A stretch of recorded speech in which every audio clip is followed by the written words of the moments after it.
fruits that come out of the church are enough to become an inspiring conversation to change the narratives of the rest, who would look back and say, when the gospel went there, we saw this change, this transformation. And that's the beginning of the conversation. You can judge by fruit.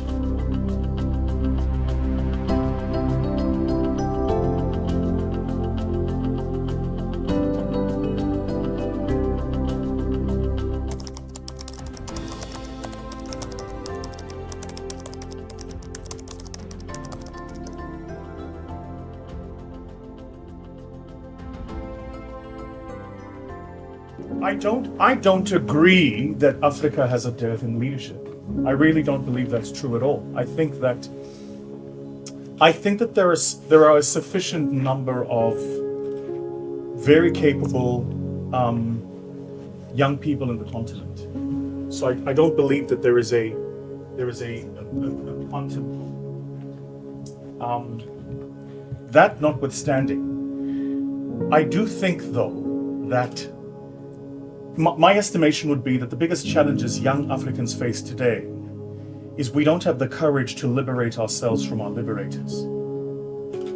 So no matter where in the continent you go, typically you'll find that the people seized with the responsibility of leading those people have liberated either those people, which is in my country, or those people forefathers, if you're in Ghana, say. But what the young people lack today is simply the courage to liberate themselves from those very liberators who gifted us the promise of this free continent that we face today. So if we don't do that, then it'll always present itself as Africa has a leadership crisis. I want to be very clear. Africa, in my opinion, does not have a talent crisis. We don't have a competent people crisis. We don't have an intellectual ability crisis. We don't have any of these as crises.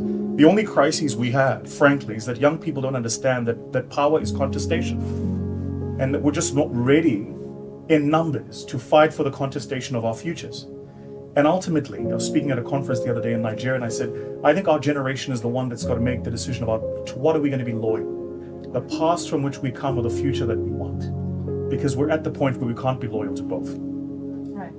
And how does fighting for what we want look like to you? Well, I think that's precisely the point. Often people hear the word fighting, and that gets particularly those in power, it gets them nervous, as it should do, right? I think the very idea of fighting is the recognition that it's not going to be given willingly. And we can't ask for it. So there's no asking for it. We can't ask for it. That does mean we need to find creative, necessary but belligerent means to seize power. I just want to be clear, it has to be belligerent. I'll give you guys an example. I work in capital markets. I've been running around the world for 15 years talking to global investors about talking to Africa, long before Time magazine was talking about Africa rising as a thing. Some of us were talking about the actual rise of the continent. The biggest challenge we had wasn't the global community. The biggest challenge we had were the local authorities in different countries who recognized that if Africa did rise, the youth who would rise with that and the dividend that would result from that would often shake the very levers of power they sit on. Most of us in this room come from countries where in election season, because suddenly the people running for power are showing up with food parcels and t-shirts. And so what I mean by this contestation is that young people have to contest the right to determine for themselves the worth of their own lives. And no matter where we are, that's what we have to figure out how to do. I think the contestation is going to be different in different parts of the world. You're seeing it happen in the Sahel region of the continent now. You may have feelings or views about that. Some people even have feelings or views about what's behind that. But what is pretty clear is that you have a generation of young people who are saying, it's pretty clear the past template of the past 50, 60 years hasn't worked. And so we need to rethink what the template of the next 50 to 60 years looks like, and what role are we each going to play with regards to it. It's a contestation. It's going to be difficult. And what I think we need to figure out is by different country, by different regions, given different nuances, what are the various things we each need to do? Maybe to push back a little, what then do we take of the failure of probably our governments to provide basic services, right? In places where those probably once existed. I'm from Zimbabwe, so. Oh boy. Oh dear. How then do we sort of define leadership in those contexts? Leadership might not look the same, especially we have Asian countries. They have proved that you can have a different non-Western leadership and still have probably the economy that works perfectly, or maybe not as perfectly, but a growing economy. The Asian tigers, China now rising, and probably going to be the next big economy. So those are examples of how they adapted to their own environments, taking into context their own cultures and their rich history, but still deliver something to their people. And I think for most African youths, the problem becomes we actually take a Pan-African approach. We understand all the evils the West has done. We push back against their idea of democracy, but we still feel that our leaders have let us down. So how do we sort of reconcile that?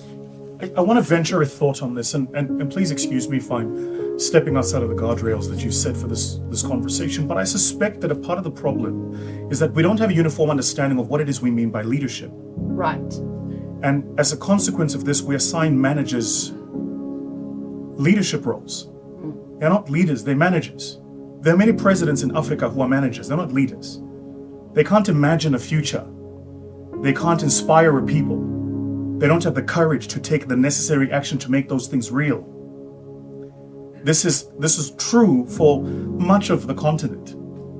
So one of the things I think we have to do in the conversation is to recognize that we are perhaps the first generation that actually has a real chance and probability of leaders that can effect change in the continent from outside of it and who are not in political office.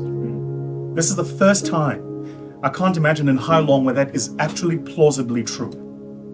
You see it too when a number of these managers who are in leadership positions face a contestation from outside of the echo chamber where they have seized power. You notice how they respond. There are examples aplenty, we don't need to mention them, about how it is they react when they find that there is an affront to the institution of power that they have seized. I spend a lot of time in your homeland of Zimbabwe, so I must be careful how I frame this next statement. But I will say to you that in my mind, the conversation is not a tenure conversation. It's not a talent or competency conversation. It's a simply defining when we say we have a leader in place, what is it that we mean? Because leadership is clearly not an office. It's not a job. It's not a business card and it's not a title. So when we say there is a leader in place, what precisely is it that we mean? I'll give you a quick example, and you mentioned it, the apostle, the other day over lunch. I often get on my social media people saying, you should XYZ. And the XYZ is typically run for office. Now, I must be careful how I frame this, but I'm not being called to get into a position of power because they think I would be a good leader. It's because they're noticing a leadership behavior and they believe it should seize a position of power. Does that make sense? Yeah. So when we talk about leadership in the context of Africa, the first test for us is just to agree, what do we mean by a leader? And then the second test is to say, and what do these leaders, what should they deliver to their people? What should they truly deliver to their people? Is it give me liberty or give me death? Or is it simply a better chance at tomorrow? Because it's entirely probable that you can have a better chance at tomorrow without liberty. Read Dambisa Moyo's book, The End of the West, for instance. It makes this point very, very clear that the ascension of what you've seen from the East, the ascension of China, has been antithetical to the America's idea of give me liberty and give me death, or give me death. That it is entirely possible that I can live a life that I want to live, to your point about what's happening in the UAE, and this instrument of liberty that we believe to be foundational in the West is actually not a part of the conversation. So when we say leadership, what is it that we mean? And until that question is answered, see, I suspect we're going to spend a century running around the same merry-go-round.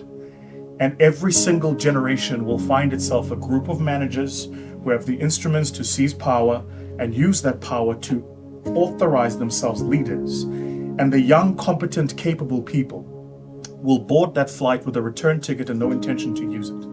And they will go to another part of the world where they believe they will have the better chance at life, precisely because we have given the wrong people the opportunity to lead us, right?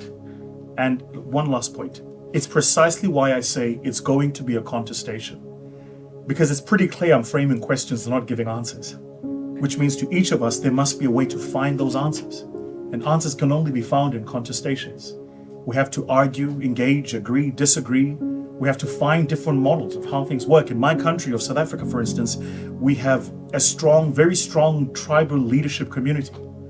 Very strong tribal leadership community. And so the question you now ask yourself is, so who is seized with leading a particular community? Is it the state that has the state functionaries to exercise power and authority? Or is it this tribal chief, king, who is given God-endowed rights, it is their belief, to exercise leadership over a people? Who truly is the center of who leads these people? You had it yourselves, Apostle. So there are things I believe that in that context can empower certain conversations. But these things are a little different when you come from a third world country. And probably I'll pose this as a question to ponder through, because these are the things that have always gone around my head. Is this perceived lag we see concerning the African continent, as what they may say, it has failed to align itself to the leadership patterns of the developed world? It's always said that we have failed as a continent to align to the developed patterns of, the patterns of the developed world. And I always ask myself, is it because we are inherently inadequate, or is it because the paradigms of leadership in these nations, developed nations, quite cannot connect, or Africa has failed to assimilate to the frameworks that were not inherently suitable for her unique context? Was leadership a problem in Africa predating colonialism and apartheid times? Did we have leadership problems in Africa before colonialism came? Before the white people came to tell us what leadership looked like? Look at, let's define a simple topic like moral values. From our context and our history, there's a way we understood many aspects of life, right? And with all due respect, the West had its own understanding. They have their own orientation, right? When you bring a conversation like democracy, what does that mean? Does that mean that because a nation is democratic, therefore it has the best leaders? Well, I'll give reference to places like Saudi Arabia, UAE. Right. Al Maktoum has been the vice president and prime minister of the United Arab Emirates since 2006. That's 18 years. In the context of America, it would not work, because how would you be a prime minister for 18 years? Or Al Zayed, who just passed recently and his son took over in 2020. This guy had been, president of the Emiratis for, again, up close to 20 years of leadership. We could say in that context, from a Western perspective, that this is a dictatorial government. Sorry, you were saying something? I was going to say that there's the idea of religious organizations being central to at least defining life. Would that translate as well to non-Christian countries? I think the point is, begin by making it work, right? And if it can work through, the Bible is very clear, you'll know them by their fruits. The fruits that come out of the church are enough to become an inspiring conversation to change the narratives of the rest, who would look back and say, when the gospel went there, we saw this change, this transformation. And that's the beginning of the conversation. You can judge by fruit. Judging by fruit. All right, I would like to take questions from the audience. I still have plenty, but I want you to get an opportunity to get your questions in as well. So do we have people with questions? I see a hand. I see another hand. All right.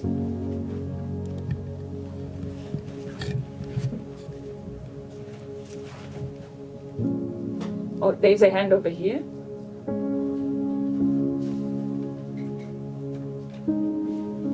Thank you so much. Maybe you can say your name first. I'm Bishop Jones. Should I stand or sit? Everybody else is sitting. I'll Okay. stand for you, Bishop. All right, let's go. We're wearing the same clothes. I'm Bishop Jones. My ministry, Global Justice Ministries. We have an office in South Africa. Not been to Uganda yet. I'm also a student at HKS, Center for Government. This question's for both Apostle as well as for Vusi. My ministry is largely centered around developing leadership in and around the African continent. We spent almost 15 years in South Africa. I have a house in South Africa. My wife is also South African, just so you know. I know it. You do know these things, so I didn't know if you know them as well as I know you. So, this campaign that we have had, Apostle, for global social justice involves this very thing on leadership and leadership development and how we bring better leadership to South Africa through the use of the principles that have been taught in our Bible. And as you said, there are general principles that can apply in any region if they're applied correctly. My concern is that the church has not been properly taught how leadership should look, to your point, Vusi. That we can develop a culture of leadership based upon a proper orientation of the people who are electing the leaders. Because the leaders are being elected largely in South Africa by the Christian church. And the Christian church has largely not been given the proper understanding of what real righteousness looks like. It's good. Based upon what we have been taught in our Bibles. And so our campaign has largely been about how do we change the dialogue, how do we use those 2.5 hours every Sunday morning to bring about a better understanding of what it means to be righteous in a contemporary context. And what does it mean how does it change the dynamic of leadership, the profile of leadership based upon what we have been taught scripturally. And my question for you is, do you see, that sort of a campaign as being a way forward for other nations, even outside of South Africa, but especially in nations that have adopted, by majority vote, Christianity as their favorite religious scripture to sort of use and guide in shaping of moral leadership? And whether or not we are able in this season to fend against the pushback that we get from other nations that say, no, we must have, we must be an interfaith approach. There must be an interfaith approach to leadership because there's so many different religions and we have to entertain them all. Understanding that, democracy doesn't require plurality, it just requires majority. The majority of the people should choose and decide who and what we're going to use as our primary, not exclusive, but our primary focus for leadership. So the question is for both men. Amen. If you could give us some guidance in that area, I greatly appreciate it. So good. So should we take another question and have them answer 2 questions? Okay, I'll take it. So get microphone and Okay. That's good. There was another hand over there.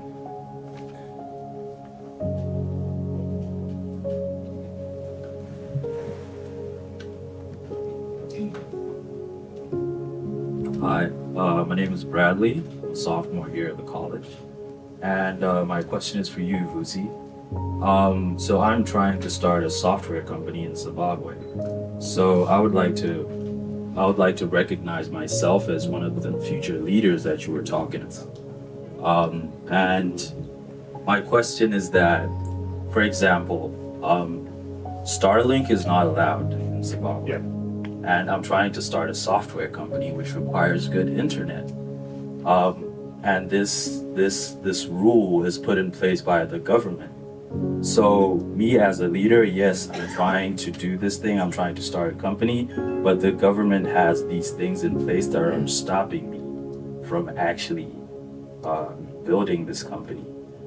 So it's basically like an infrastructural obstacle to what I'm trying to do. So how would you suggest that, people like me who are actually trying to do something but are stopped by these, I guess, guardrails that are put in place by the government? How do we go about that? How do we find a solution to that?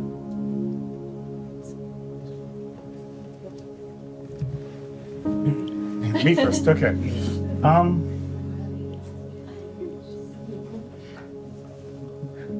Bradley, if you don't mind me asking, how old are you now? I'm 22. Right. Welcome. Welcome. And I say welcome because, do I need to use both? Yeah. Both? Oh dear. Use one. We'll have a sound. Yeah. Yeah, but when you join to, there is a signal issue. No, it's these two. Is it these two? Okay. Yeah. This is how my.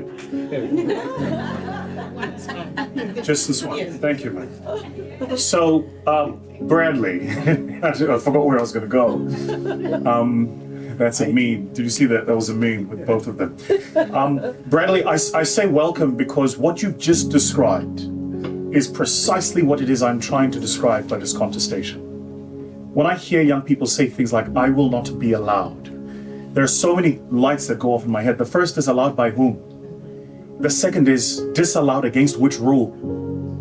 And the third is disallowed because it does not benefit whom? Bradley, what you're describing is not new.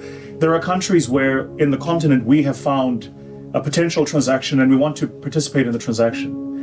And we go through the entire process, the whole due diligence, and there's the capital call. And then all of a sudden you're told you're not allowed to participate in this transaction, national interest, security interest, right? And you're not told by whom and against what agenda. And then not too far from that time, something breaks in the news and a certain startup that was operating in that space has been shut down by the government. Several of these have happened in West Africa, in a particular country in West Africa from which our host comes from, for instance. A very exciting fintech startup was shut down by the state precisely because they were working in the world of alternative currencies to enable people to transact. And this just didn't fit the agenda of the people in power at the time. Bradley, that no one's going to allow you. That's precisely what I'm trying to describe. And it's this idea we have as young people, right? That we must just go and get a good education and come back to Africa and all of a sudden doors will open and they will allow you. No, they won't. I want to share with you something a mentor of mine shared with me that fundamentally changed my perspective, because I used to get ulcers, literally ulcers of this. And he said to me, the body has an immune system. Yeah, the immune system protects the body against an attack of a foreign object. All societies have an immune system, even dysfunctional ones. And if you come in from the outside and want to do things differently, you must fully expect that the immune system is going to fight back. The system is going to fight back. It's the nature of these things. The difficulty for young people like yourselves, Bradley, is whether or not you're willing to spend 10 years of your life fighting for something where you might at the end of it, if you win, create the kind of wealth you could do here in 3 months. That's the real contestation. And so what we're seeing are young people who say, I love the idea of going back, but I look at the current country, I look at the currency, I look at the trajectory of the currency to country, I look at the macroeconomics. You know what, frankly, I'm pretty good for me to stay by here and do okay here. And so what I pray for young people like yourself, Bradley, is that what the cause that calls you is bigger than the reasons not to do it. Because until you are convicted, absolutely convicted, there is nothing Vusi is going to say in a room that'll say, wander into the abyss and go and make it work. It's just not going to happen. But I pray that you find the conviction. Before I hand over to Apostle Bishop, I want to say to the comment that you made earlier, Bishop Jones, for those of you in the room who don't understand how colored what Bishop Jones's contribution to this conversation is this. Even in my beautiful country, and I want to be clear, I love my country, I'd have it no other way. Even there, it's been the lack of courage in the church, to speak against that which is not righteous. And the church has allowed itself to become a pulpit platform with those who enjoyed power at that time. For whatever reason this is, Bishop. And so it's curious. People go to the church and they pick up this thick leather-bound book and they read in it all of these principles. And the minute they walk out of the door, it's almost as if righteousness is only allowed to exist inside those four walls. They go into society and they perpetuate exactly what it is that they were talking about in the church. And so, to Apostle's point, it's about us going back and asking the question, where is the church? Is it in the building or is it in society? And frankly, I would venture to say that if you lifted your eyes above a particular denomination, you'd find that the values are universal, right? And the reason there have been leaders, the likes of which I had the incredible privilege of meeting, Nelson Mandela, the likes of which is an MLK, Mahatma Gandhi, is precisely because they lifted us above a particular denomination and they showed us the universality of those values.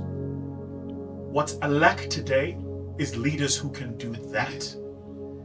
Lastly, particularly in South Africa today, which for those of you who don't know, South Africa in my mind is on a contestation for its soul. That's really where we are. 30 years we've been run by the government of the party of Nelson Mandela. And by all polls, it looks as if in a month's time or so, they will, for the first time since Nelson Mandela ascended onto those steps in Pretoria at the Union buildings, lose the majority power. And in that contestation is the fight for the soul of the nation. Now, those who are not spiritually wound don't see it. They simply see an array of political parties with different ideologies. But once you look at it, and you look at it intently, you realize that this is a fight for what will be the soul of South Africa, because when South Africa wins, Africa wins. This is the power of my country. We are the most industrialized nation in the continent, bar none. We have the most well-developed capital markets in the continent, bar none. A legal framework that's miles ahead of all the other counterparts in the continent. If South Africa wins, Africa wins. And so the real contestation you are seeing in South Africa, the issue around the leadership, is in my mind a simple, small microcosm of what you're seeing globally. The world is in a fight for its soul. South Africa is in a fight for its soul.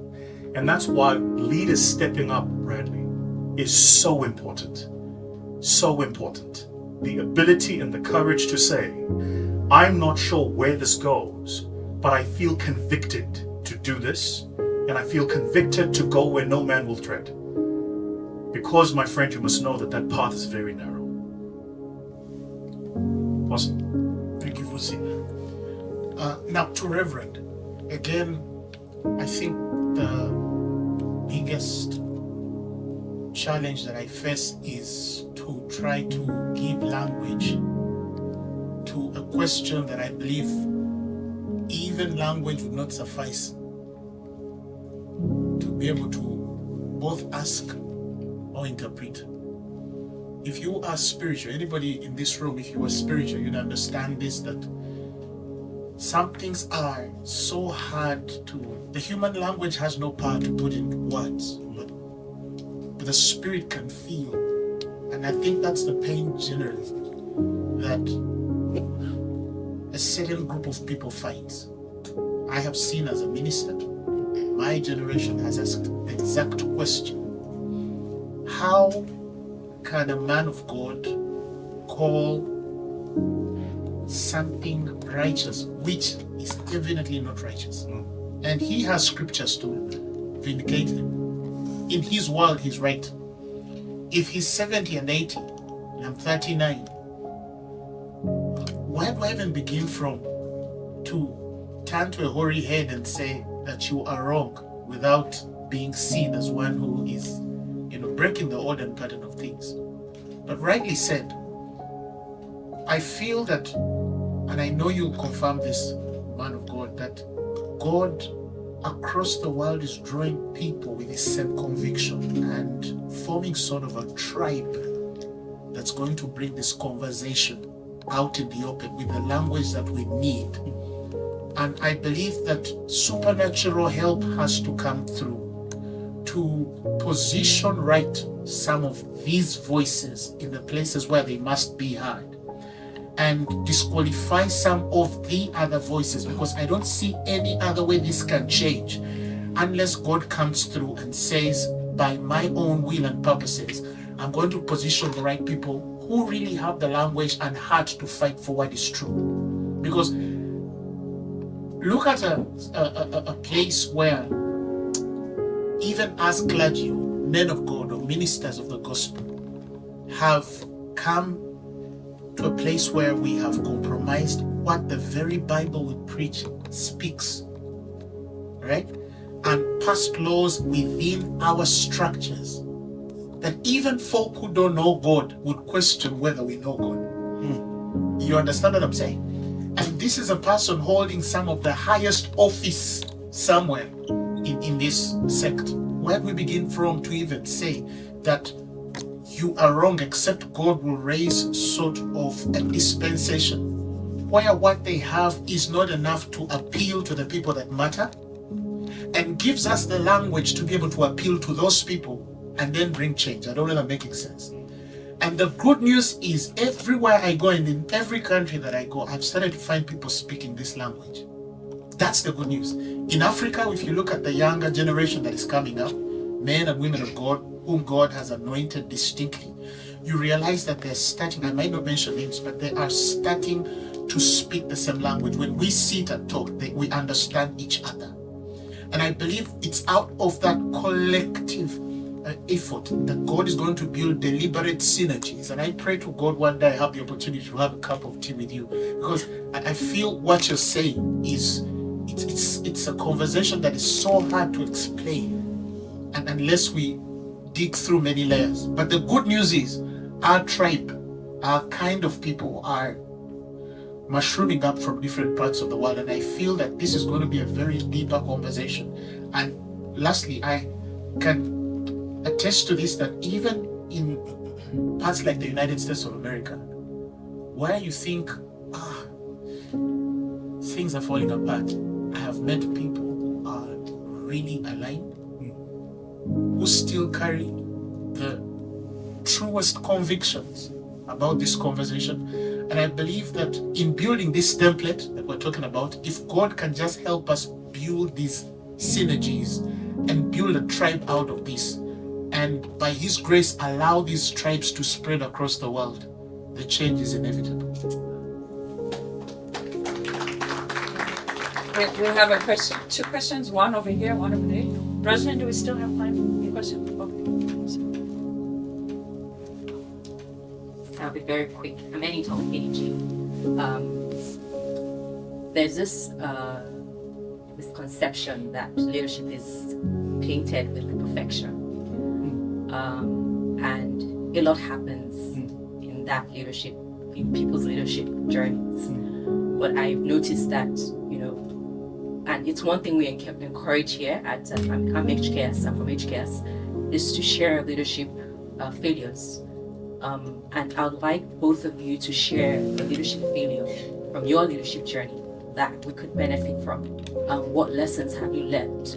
What would you do differently if given that opportunity in that similar situation? That's a very good question. Yeah.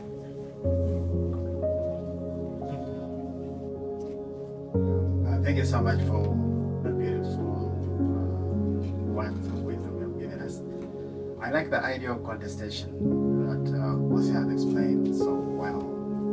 I would like to ask how far is contestation too much or enough? Because I come from Uganda, I'm passionate. Pastor Grace is very careful on fashion. But I come from because it's going back tomorrow. And at least I'm still here up September. So the meeting might come much later than his own, which might come tomorrow. So in this country, the young people have really contested.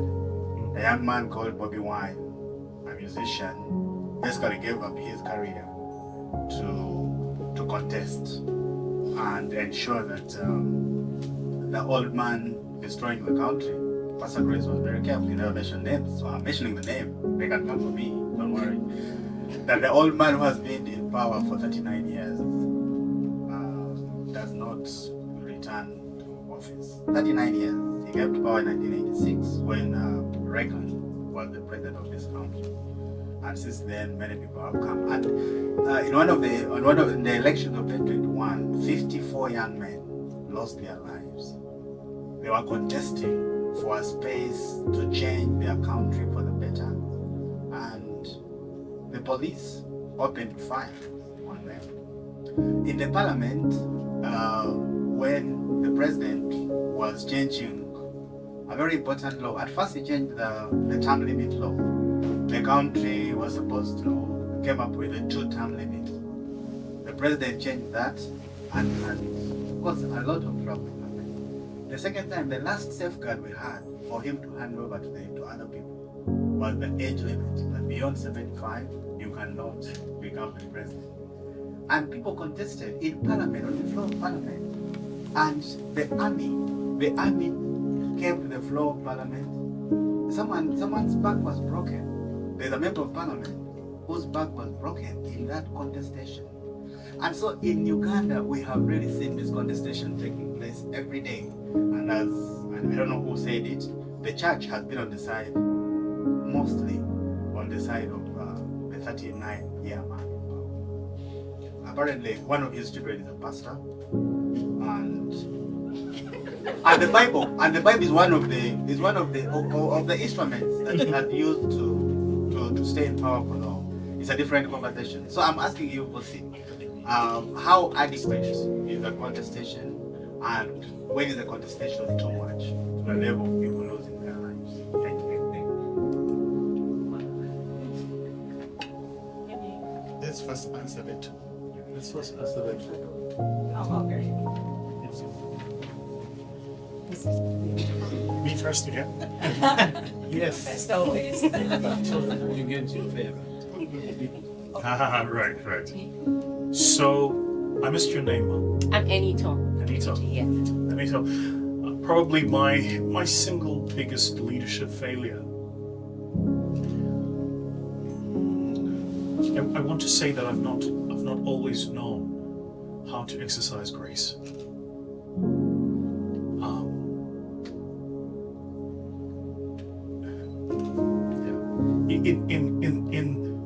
In the 21st century of Uber taxis and Uber Eats, we expect everything now. And in leading people, there is a process of fermentation that you have to allow the other person to go through. And I'm maturing into it certainly as I get older, but certainly when I was younger, I had very little grace for people. Very little grace for people. It must be said that I also operated in an environment, in an industry where that's rewarded. And so a lot of us, I think, this is often why I'm careful to call out political leadership. You'll notice I've not used those words because even business leaders do the things they accuse political leaders of doing. Right. Even civic leaders do the very things they accuse business leaders of doing. Because there are certain human characteristics that are carnal, that are just part of the flesh. And if you approach the world with a particular outcome desired, and in today's world, it's not just outcome, but it's outcome now. That doesn't give you space for grace. So when I was younger, I think I've matured a lot more on this. I just didn't have grace for people. I console myself when I read literature of other leaders, and then I realize I was just in the path that they were on. So for instance, if you read the letters Winnie Mandela wrote Nelson Mandela, if you read about Nelson Mandela's own speeches when he was younger, he was not the magnanimous man we know today. He was hard, he was forthright, he was belligerent, he had very little grace for people. He wanted what he wanted the way he wanted it. And I think that there is a certain amount of coarsity that time just washes out of the edges of your soul, and you learn to be a bit smoother with people. You'll notice the older people in your life tend to be calmer. They see things for what they really are. And so for me, that was a true, genuine leadership failing. And I hope to improve on this. I will not even venture an answer on the matter. I will say, Sarah, I will say to you the following. Your question was, how much contestation is enough? That's like asking a fish, how much ocean is enough? It's like asking the human body, how much oxygen is enough? How much contestation is enough? It's never enough. It's as much contestation until you believe what you stand for and what you believe to be right is what you... Listen, in South Africa, we suffered apartheid for well over 70, 80 years. Before that, hundreds of years of colonization. Even today, in contemporary South Africa today, it's not as if just because I'm born young and black, I'm all of a sudden born equal. Because as you understand it, similar to how in golf they have a handicap. If you're born into a system where oppression is baked into the system, you're born into a natural handicap. And so even in South Africa today, there's just certain things that if you're a young black female, you have to contest with. If you're a young black female and disabled, you have to contest with those things. Even today, in a free environment, there is still contestation. Right? The point is that contestation never ends. It never ends, because the minute you come upon a particular freedom, you realize that that destination was just a vantage point for what next looks like. I'm very careful never to be, as a traditional, Zulu Swati man, we're taught you don't speak about your neighbor's business. So I'm very careful not to enter the affairs of other people's. But suffices to say that I think that insofar as there are a group of people in a particular area who feel that there's something to contest for, then you contest for it. How much contestation is enough? More.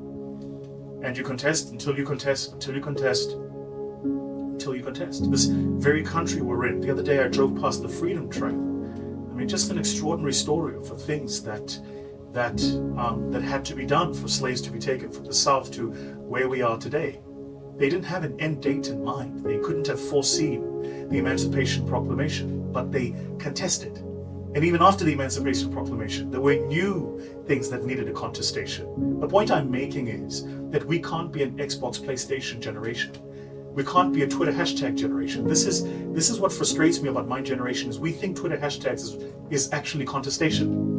We think arguing under faceless characters on social media is actually standing for something. No, stand for something. And stand for something. To be Bradley and stand here and tweet against Zimbabwe from Boston is of no consequence. You've got to be in the place to do the work, because it's easy to do it the other way. And I think what the World Wide Web and the internet has allowed us to do is to divorce ourselves from the inconvenience of struggle, but pretend to have struggle credentials.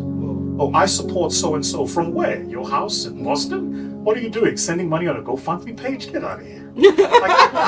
That's not contestation. Right? I think it's really, yeah, you're offended. I think it's really, I live by that Theodore Roosevelt poem. It's the man in the arena.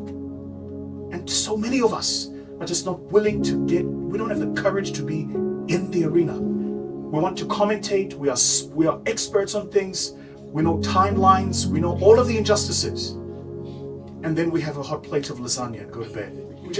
We don't have the courage of what this season calls for us to have. And lastly, I want to be clear, this is not just courage to confront political injustices. It's courage to confront economic injustices. If you are an African today, you know all too well what it is that I'm talking about. The way the global monetary system functions and works, and what it disallows a lot of us to do. That's an injustice. We're not even talking about that. See what I mean by leadership? No one's framing that conversation because they're not even thinking about that stuff. The fact that there are nations whose entire mineral resources dwarf the GDPs of the most developed nations in the world, but the people in those countries are poor. That's an injustice. We're not having a confrontation conversation about that injustice. And a hashtag is just not going to do it.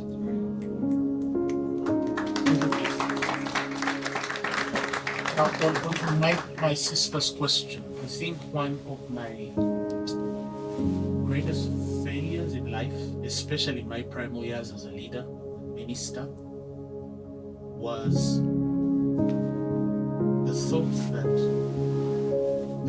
please everybody. You know, there is a mindset that when you are very popular or the most popular, I could say we have the biggest church probably in East and Central Africa, or you know, like that. And I'm saying that in humility. There's the assumption that everybody understands you, or that you are called to please and make everybody understand. And for me, that cost me quite a lot. Why? Because you see, even in the Bible, we have these two terms. We have the called and the chosen. The price, The called and the chosen. Bible says,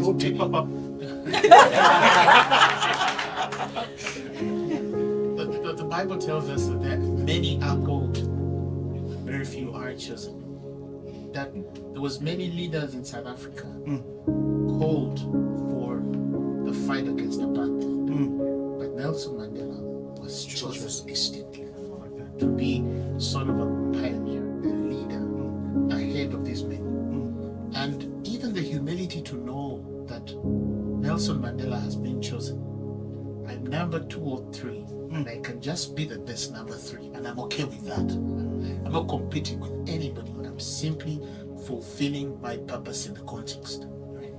But when God Himself, and I know some of you who are here, students or visitors through, you're just this for a while. One day you're going to be probably running for office in the highest office of the land, whichever country God shall take you. The people here perhaps who are not just called for change, but they are chosen vessels.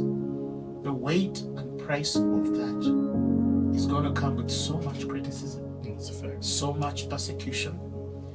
There's always going to be people who were as though designed to misunderstand you.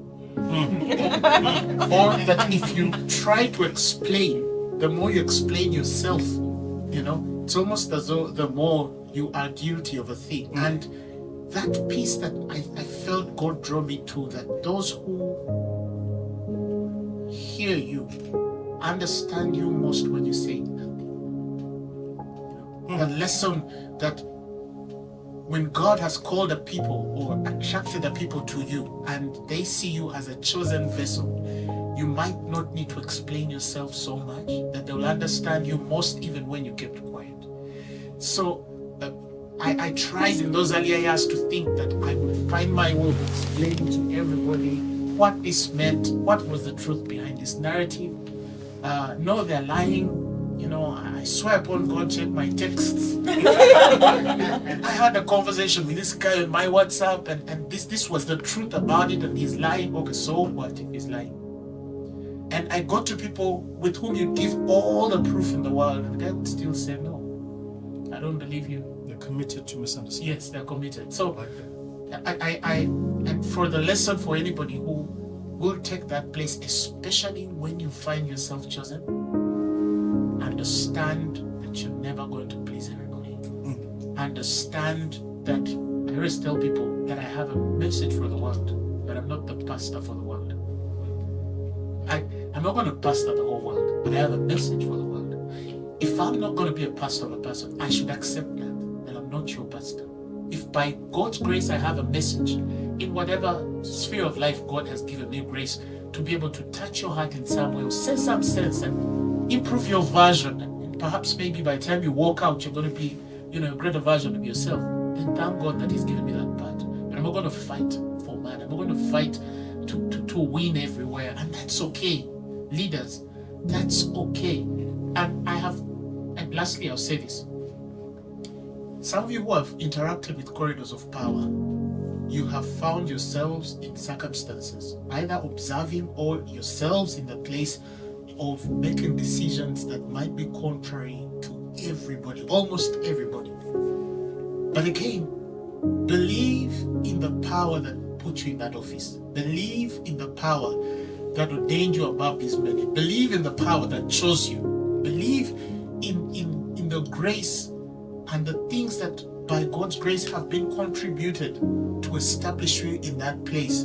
Because sometimes, and I know Vusi knows this, the top can be very lonely. Very, very lonely. Because not many people are able to relate from where you are. The more you go up, the harder it is to find reference.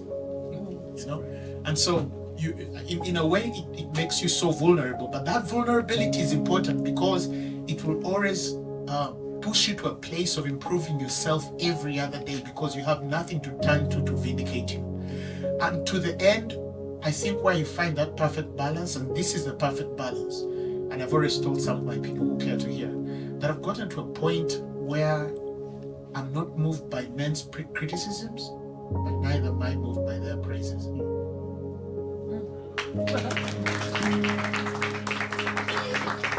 We don't have time for Yeah, it. so we'll have time for networking after. Okay. Yeah. So I would like to thank our speakers. Thank you, Apostle Grace. Thank you, Vusi. Help me. We had a great conversation, a lot of, knowledge and ideas that they dropped in our minds and hearts for us to really ponder on and consider as we take our journey into wherever God leads us to in leadership. We really appreciate you making time to have this conversation with us. God bless you. Thank you. Bless you.